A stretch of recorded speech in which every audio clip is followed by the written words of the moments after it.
Hi, I'm Gavin Carlson, and this is Out of Bounds, Daily Bruin Sports Podcast.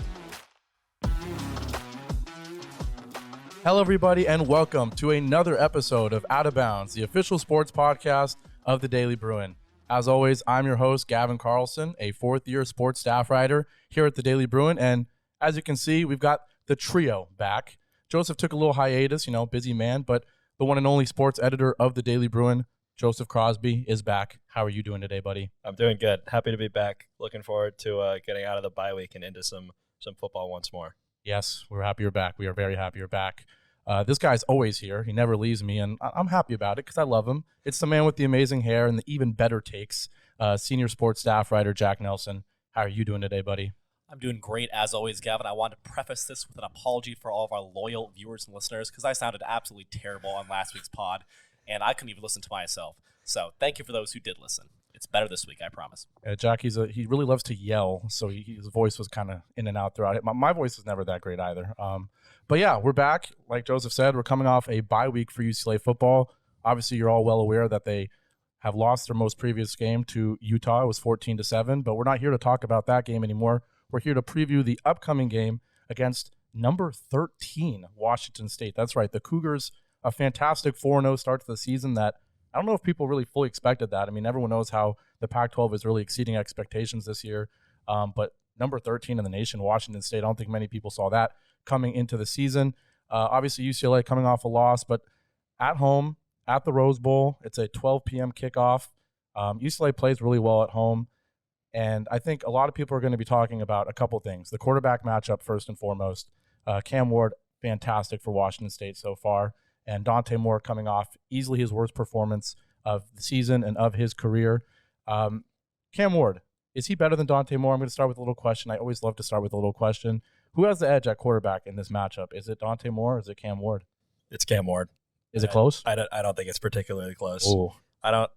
Dante Moore is 4 games into his career. I think it's hard to say that he's definitively better than a guy that's been, for all intents and purposes, a very, very good quarterback this year and looking like, maybe a dark horse Heisman candidate. Is that too scorching?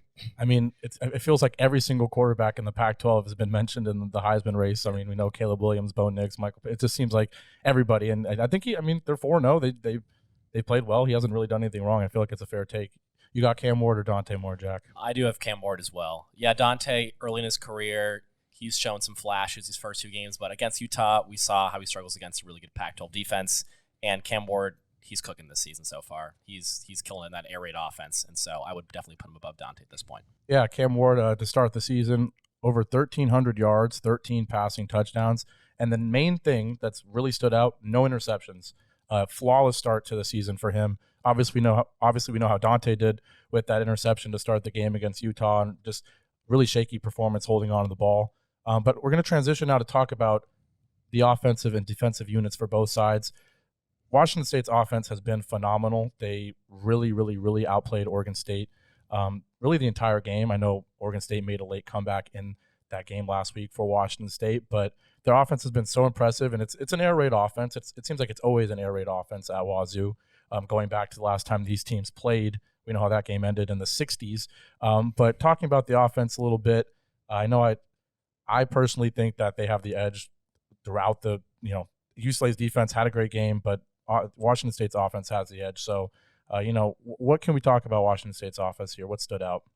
Let me throw some big numbers at you, Gavin. I've got number 2 passing offense in the country. As we said, Cam Ward, he's thrown for a lot of yards, a lot of touchdowns. As you said, no interceptions. That offense is dangerous. Air raid offense, mainly because they brought over Ben Arbuckle from Western Kentucky, who ran the air raid offense there, and so he brought that same kind of scheme. Another number 5 total offense in the country, not just one of the best passing offenses, one of the best offenses overall. They're averaging 532.2 yards per game. That's a big number. And then you've also got, just for Cam Ward by himself, he has a number 8 passing efficiency in all of college football, in addition to the number 10 overall passer rating. So he's certainly up there in the, as Joe said, the dark horse Heisman conversation right now. He's the best quarterback that UCLA has faced all year, and probably the best quarterback they'll face until Shedeur Sanders. Yeah, I think that's fair. I mean, are you a big DJ guy? I think Shedeur has the edge over DJ. I agree. I'm getting a little ahead of myself. No, yeah, I think definitely interesting because, like you said, they haven't. I know there was a lot of talk about Grayson McCall in the Coastal game.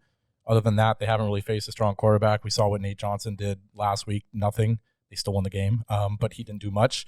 But yeah, I think it's really interesting to see how UCLA's defense is going to handle this air raid because they've shown a great ability to stop the run. They did against San Diego State really well, and that being their strength. They did it pretty darn well against Utah as well, a team that dominates the line of scrimmage, and UCLA's defensive front, really their whole defense was fine, but the secondary will be tested. We know that's their weakness, and we'll see how they match up. On the flip side of things, UCLA's offense coming off their worst performance, going up against a Washington State defense that isn't the most strong.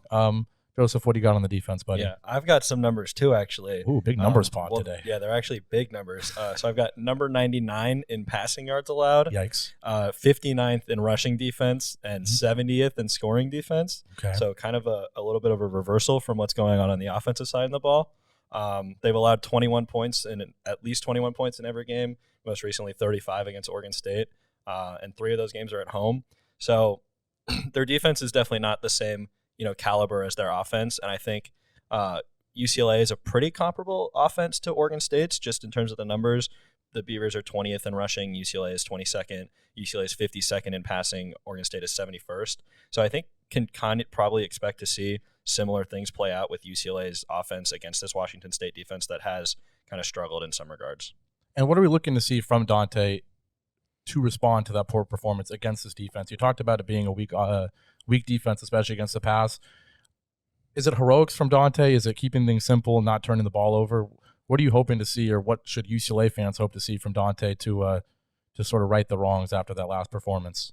Definitely, they're going to want to see some mistake-free football, especially after last week. As you said, ball possession, fumbles, interceptions. It was an issue for him. I mean, right out of the gate, we saw the pick 6. Right, that was a rough start for Dante.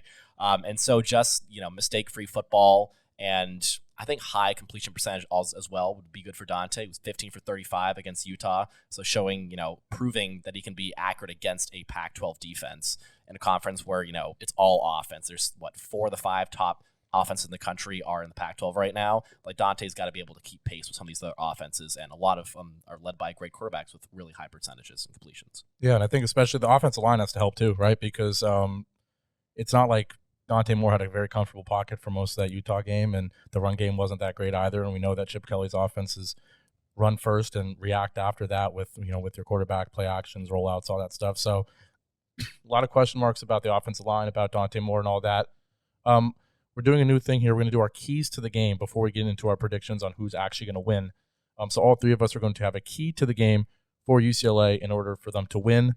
I'll go first just to introduce the new segment. My key to the game is UCLA cannot start slow, particularly on offense. We know how the Utah game started. It was almost the opposite of slow, negative, right? You're literally giving up points.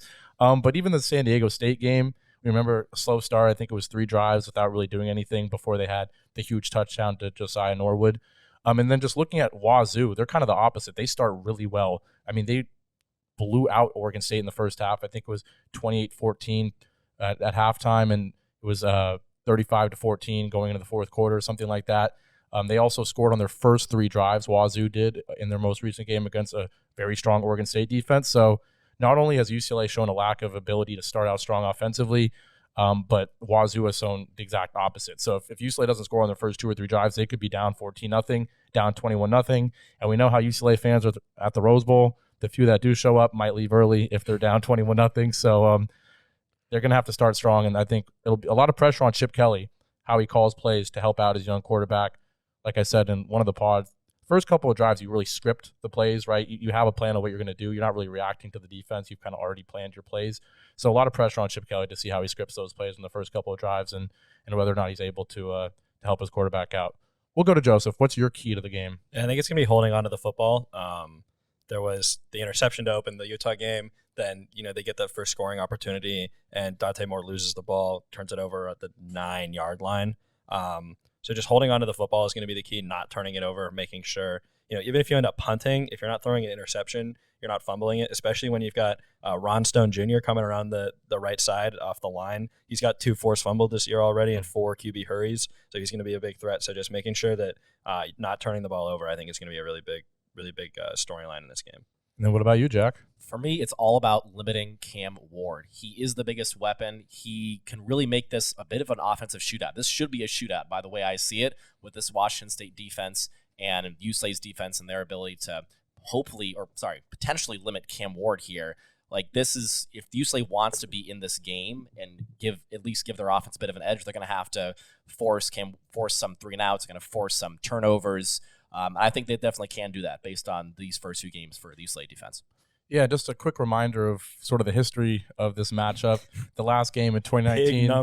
Big numbers. Probably one of the biggest number games. That didn't make sense at all. It was 67-63. That says about all you need to know about that game. UCLA obviously having one of the largest comebacks in college football history. There was everything in that game. Demetric Felton kick returns, Kyle Phillips punt returns, DTR running all over the place. Didn't Washington State's quarterback have like 10 touchdowns? It was something like that. It was like, I think it was like 8 or 9, Anthony Gordon, if I remember correctly. UCLA 41-20-1 all time against the Cougars. 9 passing touchdowns. Yeah, he threw it. Yeah, so wow. I don't think we're going to see that, but we'll see. What are we going to see? Let's jump into the predictions now. UCLA coming off a loss. They're back home. They play well at home. Joseph. I think it's hard to gauge because it's such a different environment of going to at Utah to off week to back at the Rose Bowl, especially considering the caliber and difference in caliber in these defenses. But I think the home field advantage is going to prove to be pretty helpful for UCLA and give them the win. I'll go 35-28. UCLA. Yes. Player of the game, the difference. Why did they win? Latu. Okay. All right. Jack, what about you? You got a UCLA win as well or no? Well, I made a prediction back on our first pod, on the first episode, and it aged like fine wine because Washington State is number 13 in the country right now. UCLA is unranked. I had Washington State beating UCLA, and I'm going to stick with that because really, I think it can happen. Yes, we've talked about how well UCLA plays the Rose Bowl. Yes, they're coming off a bye week. They have some extra time to prepare, and they could really use a bit of a redemption game after that Utah loss. But this Washington State offense, I'm sold on it right now. I really am. I think Cam Ward is one of the best quarterbacks, not only Pac-12, probably in the country right now. He's not getting nearly enough appreciation as he should be for the work he's done, and especially with Ben Arbuckle and the way they just completely revamped this offense. I think Washington State will win in what I do think is going to be a shootout. Not to the level of 2019, but I would say I'm going to go with like 48-45. Yeah, Wow, 48-45. I was so wildly off in my prediction of the Utah game that now I'm being super conservative with how many points are actually going to be scored. I don't think anyone saw that coming, though, that poor of an offensive showing for both teams. So I give you a pass. I also screwed it up myself. Thank you. UCLA is a 3.5-point favorite, which I find very interesting. I think that's such a coin toss of a number. And they give them the 3 points because they're at home, right? So that's basically, they're saying they're the same level of teams. I'll be real. I did not have a decision coming into this episode about who I'm going to have winning this game, but I am going to give it to UCLA. I think they're going to run the heck out of the football. I think Chip Kelly is angry. We saw him get angry in the media availability about punt returners and stuff. So he's fired up. He's going to run the ball about 3 million times. I don't think Wazoo's going to be able to stop it. I don't think Dante Moore is really going to have to do that much. It's going to be a close game. It's going to be a high-scoring game, but I'll give it to UCLA. Sneaky, low-scoring game, 27-24. I feel like that was maybe the exact same prediction I had for UCLA Utah, but 27-24, I'm giving it to UCLA. Big bounce-back game. But we'll see. I know you guys are going to hold us accountable, so we'll see what happens. I don't know. We got to keep track of who's been correct on the picks. We'll start doing that. My prediction's bold, but sometimes you got to make a bold prediction. That's all I'm going to say. Well speaking of Jack, well said. Speaking of bold predictions, we're going to transition to a new segment, and I know every single episode I say there's a new segment, but this segment is going to stick. I think that the tier list is going to for real this time. The tier list is going to stick as well. We don't really need to revisit that because UCLA didn't play a football game. But next week after they did play a football game, we'll revisit the tier list. But we have a new segment. I don't really know what to call it. I think I'm going to call it DB Debates. If you don't know, DB stands for Daily Bruin. And so how this works is I'm going to present a question to my two wonderful guests, and they're going to answer the question. They're going to write it down on a whiteboard, but it's the 21st century, so it's an iPad. They're going to write down their answer to the question, and they're each going to give maybe a 30-second to a minute monologue, argument, opening statement about their answer. That doesn't make sense. They're going to answer the question, and I'm going to give a point to either of them, depending on how they argue. It's not whether or not I agree with the take. It's how they argue, who does a better job. So get those iPads ready. We're going to go ahead and jump into the questions. And the first question, I think we're going to do about 4 to 5. We'll see. The first question of the episode is, for the rest of the season, who is UCLA's most important player not named Dante Moore? I felt like Dante Moore quarterback, it's always a safe answer to say it's the most important. So outside of Dante Moore, go ahead and write on the whiteboard. It's right now.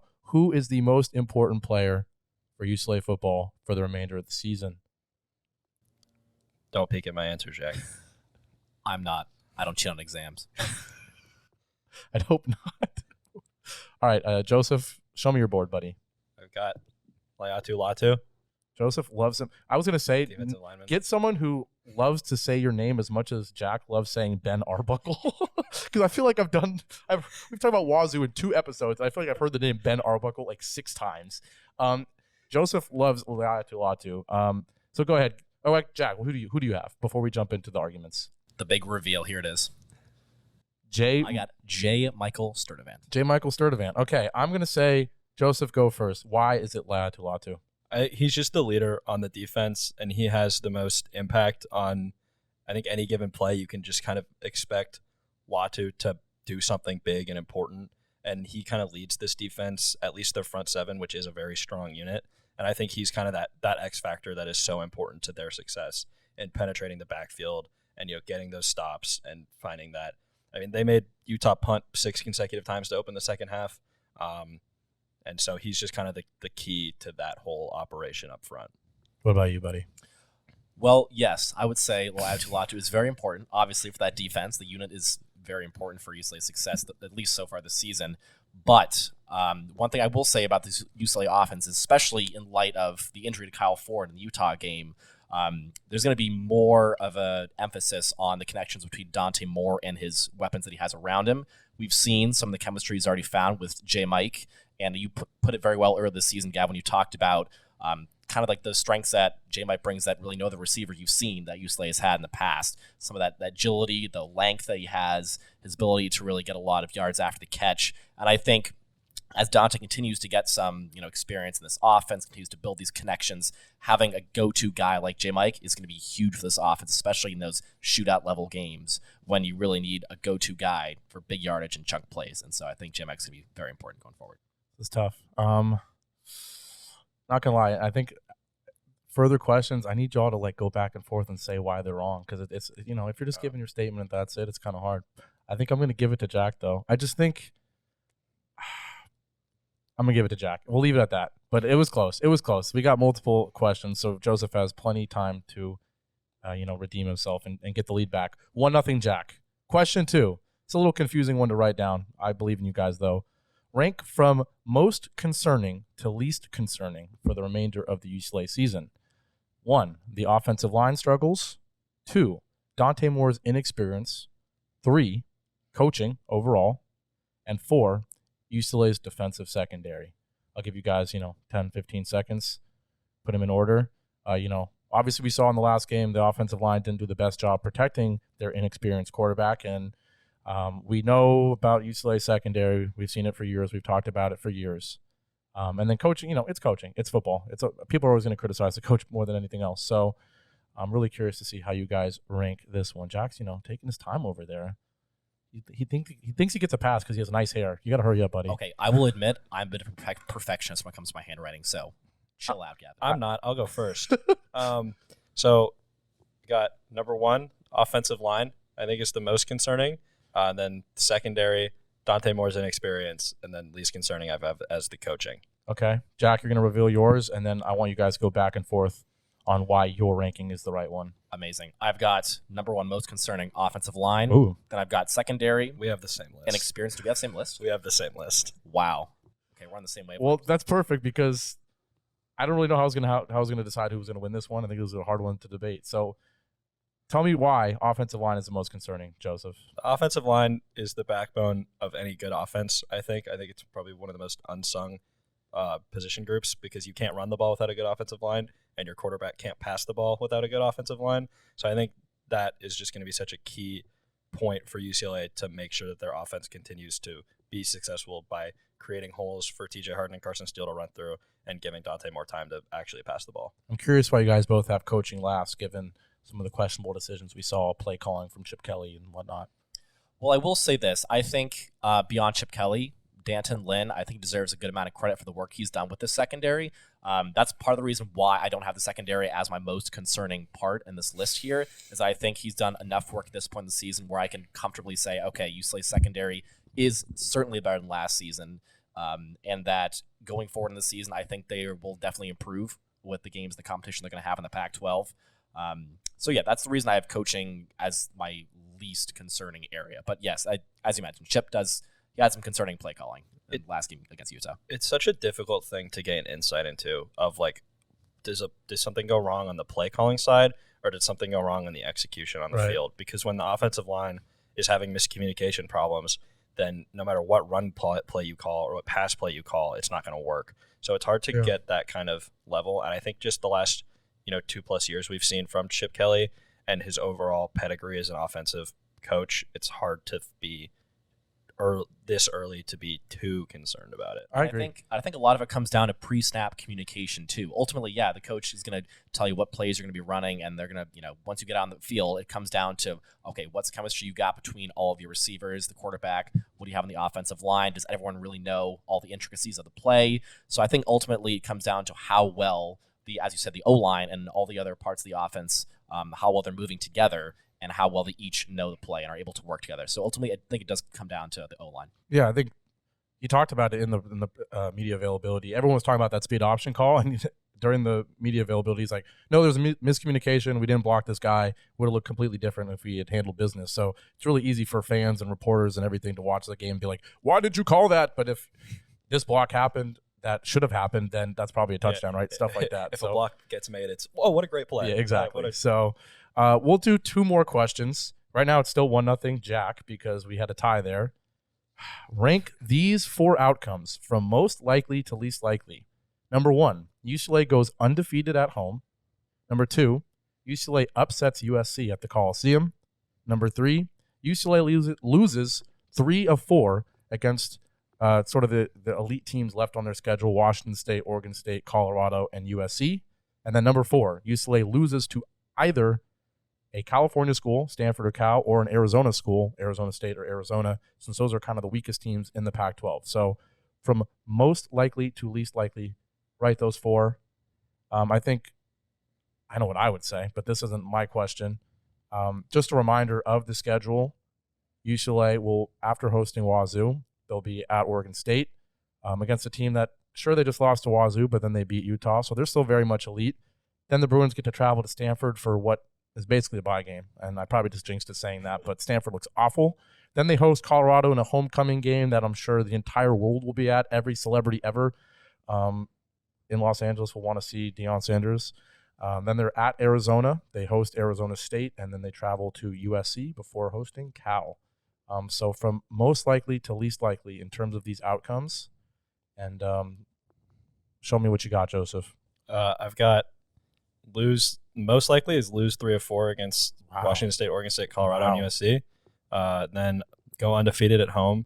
Then lose to Cal or a California school or an Arizona school. Yeah, and then 4 at least likely is upsetting USC. Okay. What about Jack? Jack is struggling over there. He's like trying to make it look pretty. It's okay. I actually just like switched them because I thought about it after Joe said it. It was actually smart. You're supposed to disagree with him. I'm going to disagree with him in a second. Show me. What you got? I think I should get the point. My opinion was obviously too smart that he immediately changed his. Yeah. Anyways, all right. So number 1, which is most likely. Yes. A loss to a California or Arizona school. Is most likely? Yes. Keep going. Let's hear this. Lose 3 of 4 to WSU, OSU, Colorado, USC. Got you. Then undefeated at home. Then upset SC. All right, so upset USC is the least likely for both. Yeah. I have to hear Jack argue that is the most likely option, that they're going to lose a game to either Cal, Stanford, Arizona, or Arizona. You have to go. Because you're forgetting that USC is a California school. That's where it's coming from. I got you, Gavin. I got you good on that one. But you know what I meant. I put US. Are you gonna count that? Yes, I'm going to count that. That was the basis of my argument. Is it possible for the host to lose the segment? We're taking a point away from you, Gavin, for that one because you forgot USC is -1 to Gavin. Okay, I'm going to ignore that and give a point to both of you, I guess. Is that fair? Sure. Okay, so then I'm giving it to Joseph just because I don't like you. It's 1-1. We have one more question. This decides it. And Gavin, you don't like that you forgot that USC is in California. That's what you don't like. Don't project it on me. The funny thing is I'll probably be at that game. Anyways, last question, and then we are wrapping this up. Real quick. How many games would UCLA have to lose? You don't have to write it down. How many games would UCLA have to lose this season for Chip Kelly to be fired? 5? 6? Are you sure? What do you say?